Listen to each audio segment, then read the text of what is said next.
Action 5 Pro, is it worth the upgrade? That's what we're going to talk about in this video today. I've been using it over the last few weeks or so. I took it on a big weekend wild camping trip to test out the battery life. If you want to check out that video, I'll link it up above. It lasted the whole weekend pretty much, well, 24 hours or so. I didn't have to charge it. So that's the first thing you need to know. The battery life is much improved. If you drop it down to 1080p, which is, more than acceptable for most scenarios, you can get about 4 hours of constant video footage out of this, which is pretty incredible. Using it quite a lot actually over the weekend. I filmed a whole day, pretty much some footage on the night, and then the whole morning for about 4 hours, and I still had about 8% battery left. So the battery is improved. They have increased the battery capacity to 1950 milliamps from 1770. Now pay attention GoPro, they've done that without changing the size or shape or orientation of the battery, which is great, which means your old batteries will still work with this, the new batteries will work with this, so they are sort of compatible with each other. It's something GoPro could have done but didn't do. It's a very strange decision. Now the other thing that you need to know is that it has internal storage, and that got me out of a real pickle when I was out on that camping trip.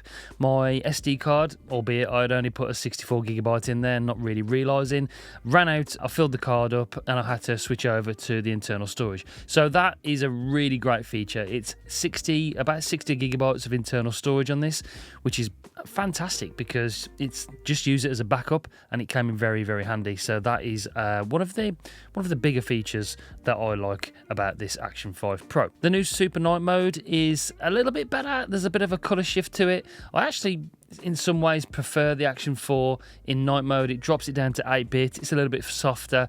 It does look a little bit jittery and a little bit over sharpened. I think they will update that in the next firmware update. My suspicion is that they know about that already and they're going to improve that as the months go on, so that'll be updated, I'm pretty sure. You can now connect two DJI Mic 2s to this, which is another brilliant feature. I use a DJI mic a lot, and I used it on that camping trip, which is fantastic because the audio is brilliant when connected to this. It utilises the full capability of that microphone up to, I think it's 48 kilohertz, whereas if you connect that microphone to other cameras like the Ace Pro or the GoPro 13, it does reduce the quality down to, I think, 16 kilohertz or 24 kilohertz. It's just not the same quality that you get with the DJI cameras. That makes sense.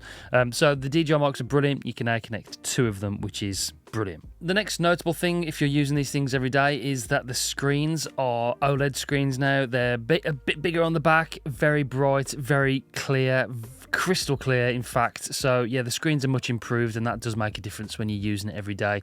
Compared to the Action 4, the screens looked a little bit washed out. The shadows and the blacks are just not as prominent as with OLED screens, so you can notice the difference when using it. It has a new center and track mode where it uses the same sort of technology that Sony cameras have been using the last couple of years, where it drops you down to 2.7, crops in, and then if you move around the frame, it effectively tracks you around the frame using the extra sensor size. It's a really good feature actually. Let me just show you a quick example of that.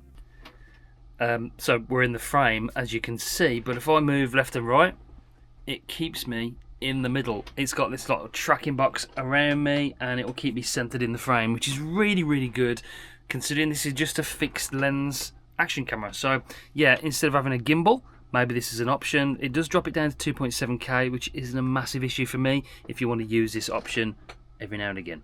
You can now get, as well, slow motion up to 960 frames per second in 1080p. You can do it in camera, which is a great thing. I'll do a whole video about it, actually. It's a little bit of a tricky thing. You would think you just go into slow motion mode on the camera, but you don't. You have to shoot in 4K 120 in normal video mode, and then it gives you the option to slow it down to 960 frames per second. It's a little bit of a quirky way of doing things. You can do it in camera, and you can do it on the application. So if you're new to the channel, make sure you do subscribe. I'll be doing a video on that soon and let you know how to do it and show you some of the results. So we've got some pretty cool results with it. It is interpolated footage where it's really fake slow-mo, but 960 frames per second on an action camera is pretty cool, and you can use it in the odd scenario. The other thing is that it starts up super quick. The chip inside of this is absolutely lightning fast. So I'm going to press a button. Ready? It turns on instantly. It's so quick. In fact, ironically, if you press the quick capture button, if you press record, it turns on and starts recording straight away. It's actually quicker to just turn the camera on and then start recording quickly than using the quick capture. It's that fast. It's lightning quick. It's quite bizarre, and that's something they've improved. Something that GoPro still don't do. It's a little bit sluggish. The GoPro is still using, I think, the GP2 processor in the new GoPro 13. It's okay. It doesn't work very well, but this is lightning fast. One thing to note is it is just a little bit bigger. A lot of people in other videos I've watched in the internet have been saying it's the same size. Well, it's not. It's got this sort of textured sort of rubber outer, which is a little bit different this year. Makes it slightly bigger. So if you are using this camera in a cage, I've been struggling to get it into this PG Tech one. I mean, it does go in, but it's very, very tight, and I don't want to really damage the outer rubber protector. So it's quite stiff. It is very slightly bigger. So yeah, just something to know. If you're using it with a cage, either squeeze it in or buy a new one for the Action 5 Pro. So after using it for a few weeks, is it worth the upgrade from the Action 4?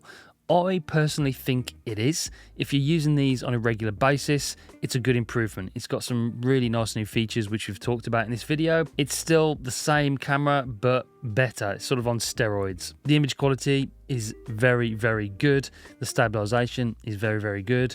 It is probably the smallest of the Action cameras, which I do like, and the fact that you can connect the audio to it through that DJI Mic 2 is a killer feature for me.